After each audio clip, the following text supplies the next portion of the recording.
Sorotan selanjutnya, Saudara, 3 pasangan calon presiden dan calon wakil presiden 2024 menghadiri acara penguatan anti korupsi untuk penyelenggara negara berintegritas atau Paku Integritas.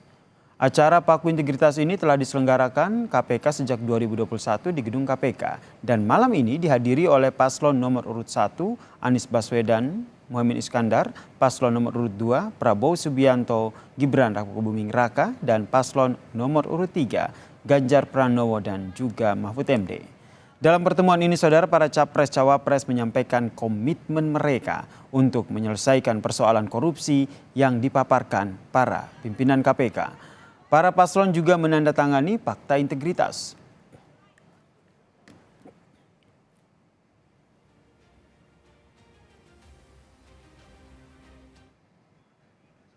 Yang tinggi itu harus dikembalikan di KPK, sehingga bukan saja undang-undangnya memberikan kekuatan dan kemandirian, tapi juga di dalamnya baik pimpinan maupun seluruh staf bekerja dengan kode etik yang amat tinggi. Yang ketiga adalah rekrutmen. Rekrutmen di KPK kita perbaiki sama-sama seperti tadi disampaikan yang diusulkan oleh Presiden di tingkat pimpinan maupun rekrutmen staf. Bukan sekedar mencari pekerjaan, tapi menjadi tempat untuk memberantas korupsi. Perlu kami sampaikan bahwa komitmen kami untuk memerangi korupsi sudah dimulai sejak zaman dulu. Zaman mahasiswa aktif untuk memerangi praktek-praktek korupsi di era KKN merajalela. Semua upaya yang sudah disampaikan oleh KPK harus kita dukung. Dan saya bertekad untuk mendukung dan untuk manakala saya nanti bersama Saudara Gibran menerima mandat dari rakyat, saya bertekad untuk memimpin upaya pemberantasan korupsi dengan sungguh-sungguh dan dengan total.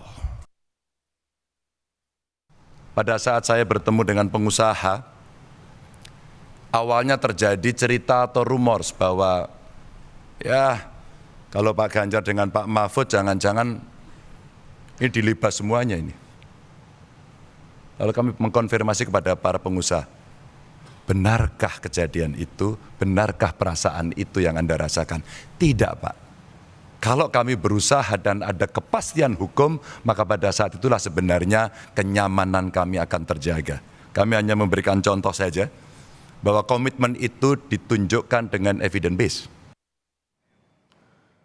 Ketua KPK sementara Nawawi Pomolango dalam Paku Integritas KPK menyebut indeks pemberantasan korupsi dinilai turun sehingga dibutuhkan komitmen dari para pemimpin bangsa.